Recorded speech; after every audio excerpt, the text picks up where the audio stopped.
eu acho que o pessoal que tem falado sobre o assunto e tem dado a importância sobre isso, está muito fechado ainda no mercado empresarial, na área de negócios, entendeu? Eu acho que isso tem que se popularizar, porque, né, como a gente disse, o objetivo da lei é ajudar a pessoa física. Ajudar o titular. Então, esse é o fundamento principal da lei, né? Por isso que é importante o cidadão. Exatamente, por isso que é importante papos como esse que a gente está tendo agora. Sim, pra gente, né, deixar o tema, não ficar só falando na esfera empresarial, de que, vai tomar multa de 50 milhões, né, que isso daí é o que você procura, coloca LGPD no Google lá, o que mais aparece, multa de 50 milhões, multa de 50 milhões. Mas é importante a gente divulgar e pra cada um, todo mundo agora que a lei já tá em vigor, inclusive, a gente vai, né, explicar toda essa trajetória que teve, que entrou em vigor, mas as penalidades ainda não, e etc. Mas agora que a lei está em vigor, da gente que somos os principais beneficiados, por assim dizer, da lei, da gente cobrar isso, né? Cobrar isso das empresas, educar a sociedade, as pessoas, os titulares, para poder até fazer reclamações, né? Agora, assim, pensa, eu como pessoa física, doutor, eu queria que você já orientasse nesse sentido. Se eu sentir que numa compra, numa empresa, que eu fiz numa empresa, ou numa rede social que eu forneci meus dados, esses dados foram utilizados de forma inadequada, qual que seria o meu processo como pessoa física de reclamar, eu entro com processo, eu entro no Procon, qual que seria o caminho pra gente, pessoa física, poder ir atrás dos nossos direitos? São diversos caminhos, né? Desde você fazer uma reclamação para a própria Autoridade Nacional de Proteção de Dados Pessoais, né? Mas também judicializar, ingressar com uma ação indenizatória contra a empresa em razão do vazamento dos seus dados, né? E aí se presume, teoricamente, um dano aí, só em razão do vazamento, né? Você não precisa ter um dano ali concreto, né? Caracterizado, né? Sim. O próprio vazamento, até porque você, quando os dados são vazados, de alguma forma, você acaba colocando aí em perspectiva a questão da autodeterminação informativa. Então, o titular dos dados ele não tem mais controle da sua informação. Ele não sabe onde a informação vai parar. Se ela vai parar, Sim. por exemplo, na Darknet, na mão do cybercriminoso. Então, há uma presunção, né? Claro que nós estamos ainda numa redoma teórica, né? As coisas vão começar a acontecer agora, mas já vem acontecendo de alguma forma, Já né? vem, e aí os advogados vão ser muito criativos nesse sentido, né? Em promover ações indenizatórias contra essas empresas, em razão até de um dano presumido, aí, em razão do vazamento, e nas hipóteses que houver um prejuízo, né, um dano mensurável aí, você pedir a reparação desse dano, né? Mas eu entendo que, tanto pela NPD, o próprio PROCON, mas também judicializar uma ação, né? Sem passar por esses órgãos, né? Eu entendo que você não tenha que passar inicialmente pela ANPD para judicializar, né? Isso já aconteceu até, vem acontecendo de alguma forma, aquele caso que teve da Enel, por exemplo, teve algumas situações de pessoas procurando, né? Você falou da questão da conscientização da sociedade, mas é curioso que ainda pode ser de forma ainda tímida, o Thiago, mas as pessoas estão ganhando consciência, né? Sim. Conscientizando da importância dos dados pessoais. Aos poucos o assunto está se popularizando. Eu tô feliz, até por causa desses incidentes recentes que tiveram aí, do WhatsApp, etc. Justamente, mas esse papel que você está fazendo aqui de trazer essa discussão, né, sobre a perspectiva do titular, assim, eu tenho visto muito pouco isso, né? Isso é extremamente importante, porque, na verdade, o beneficiário da lei, a lei ela tem como destinatário o titular dos dados, o cidadão, né? Sim. Então, tem muita gente preocupada com as empresas, mas a questão da multa, como você bem mencionou, mas acho que a empresa tem essa responsabilidade, eu acho que até social, né? Social, de disseminar essa cultura de proteção de dados pessoais, né? Sim. E esse movimento já está acontecendo de alguma forma, né? Sim. E eu acho que isso vai se acentuar cada vez mais, né? Eu acho que a gente vai bater um papo um pouco sobre a questão do WhatsApp, mas isso já é uma prova, né? Quando as pessoas tomaram conhecimento que os seus dados seriam compartilhados com outras empresas do grupo do Facebook, né? As pessoas ficaram perplexas, atônitas, né? Então, de certa forma, isso acaba sendo positivo, né? Mas é uma nova era, uma era dos dados, né? Então, e a questão do dado pessoal, da informação, como um valor social, né? Como um bem jurídico protegido aí pelo direito, né? Assim como a vida, como o patrimônio, né? Então ele ganha relevância, né? Então, não é à toa que nós temos uma proposta de emenda constitucional que se propõe a incluir o dado pessoal no rol dos direitos e garantias fundamentais no artigo 5º da Constituição Federal. Isso tem uma grande importância, porque a proteção de dados ganha uma autonomia, né? Como valor jurídico, né? Como bem social a ser protegido pelo direito, né? Que legal, que legal. Então, até para contextualizar, eu só vou completar a questão histórica da coisa. Que teve o escândalo do Cambridge Analytica, que teve esse impacto gigantesco mundialmente, todo, né? Foi muito divulgado isso, né? E até hoje ainda tá se desenrolando, né? Depois o Trump acabou sendo eleito, né? Aí meio que colocou panos quentes, mas até foi a época que o Mark Zuckerberg teve que fazer o depoimento lá na corte judicial e tal, que gerou toda aquela polêmica. Então, isso foi 2016, né? Vamos pegar o ciclo de vida aí do negócio. 2016 teve o escândalo do Cambridge Analytica. Em 2016 foi aprovada a GDPR na Europa, que é a versão da Lei Geral de Proteção de Dados aqui do Brasil, a versão europeia que veio primeiro, né? Então, isso já significa muita coisa, né? Assim, a questão da má utilização desses dados pessoais já era algo que já vinha acontecendo há bastante tempo, né? Com os outros exemplos que eu dei e tal. Mas era algo que, assim, o pessoal meio que tava empurrando com a barriga, né? Assim, tinha um problema, mas, não impactou ainda esferas maiores, o pessoal tá ignorando. E aí, depois de 2016, que teve o escândalo do Cambridge Analytica, a Europa falou, os caras manipularam uma eleição, a gente não pode deixar isso acontecer aqui também. E aí se mexeram, e aí você vê que, né, por uma coincidência incrível, no mesmo ano do escândalo do Cambridge Analytica, foi aprovada a GDPR. A GDPR foi aprovada, eles deram...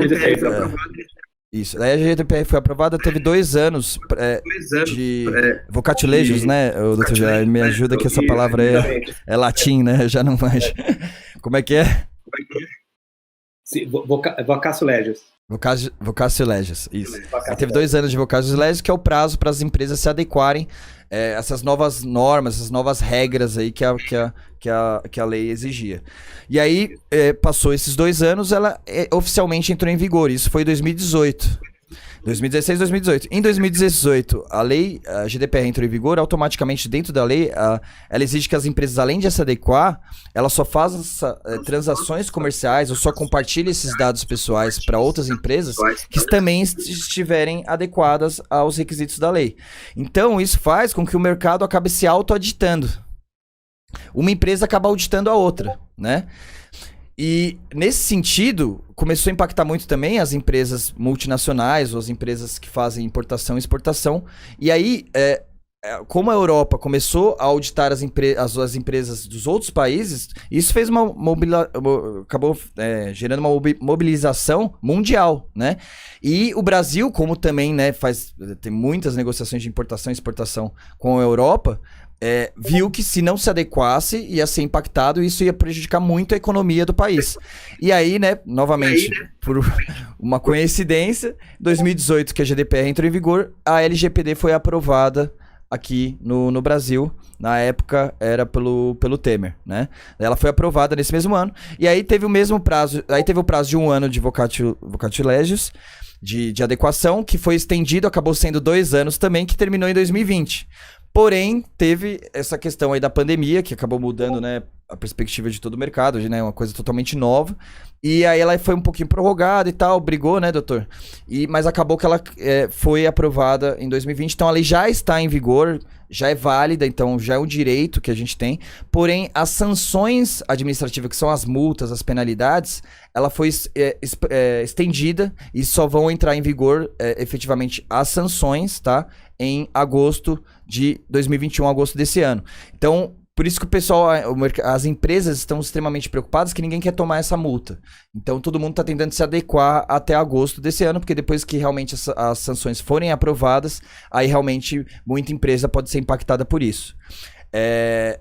E a questão da prorrogação da sanção, das multas, foi só justamente porque muitas empresas tiveram dificuldade de conseguir se adequar devido à questão da pandemia, e foi a justificativa que foi dada para essa extensão. Aí, nisso, eu queria te fazer uma pergunta, doutor, que até hoje eu fico em dúvida, mesmo também sendo um especialista nesse assunto, também trabalhando com isso, mas como a gente, como titular, pode, que nem você falou, entra com um processo e tal, mas o que adianta se as multas não forem aprovadas, se as penalidades não forem aprovadas? Que caminhos que eu tenho para conseguir ir atrás dos meus direitos? É que uma coisa não se confunde com a outra, né? As penalidades pela NPD, né, que é a multa de até 50 milhões, isso são penalidades administrativas, né? Então, essa sim é a partir de agosto. Mas a lei já está em vigor. Então, nada impede que, na data de hoje, quem se sinta prejudicado, que judicialize ou procure o próprio PROCON. Isso já está acontecendo, inclusive, tá? Certo. Então, assim, as penalidades administrativas, essas sim, elas foram prorrogadas para agosto.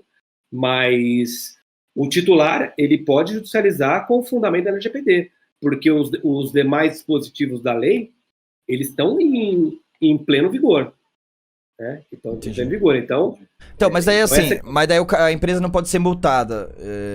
Mas o que acontece? A multa não seria para a empresa, né?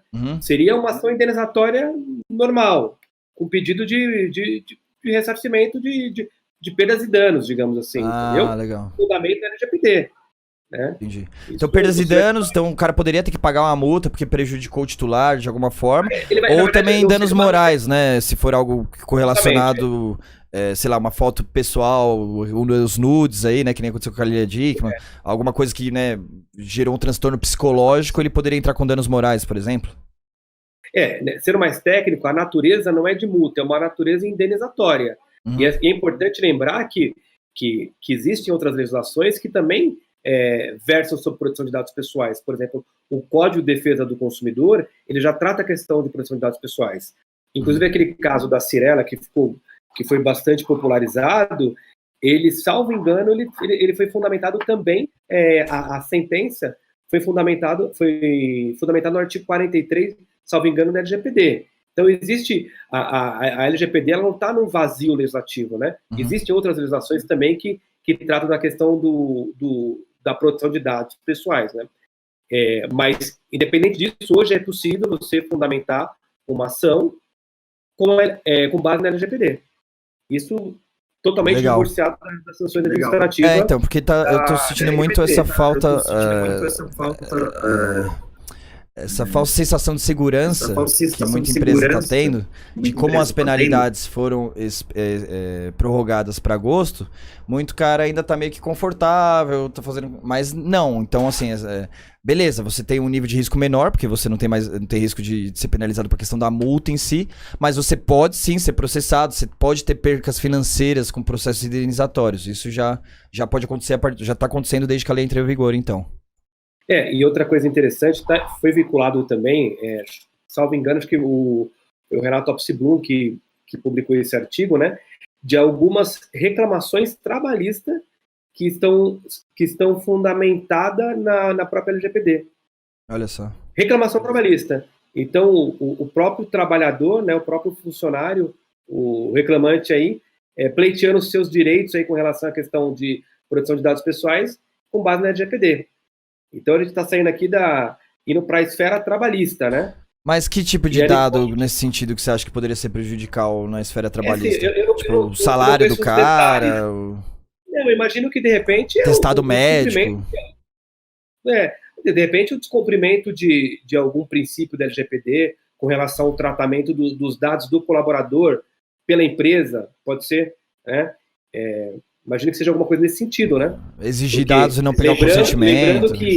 Lembrando que o funcionário, o colaborador, também é titular de dados pessoais, né? E a empresa, nessa relação, na relação de emprego, ela é controladora. Então, ela tem que igualmente cumprir aí os requisitos da LGPD e os princípios, né? Eu vi muita gente, matéria, doutor, de até advogados renomados, o cara falando, isso é uma afronta à lei, estão infringindo...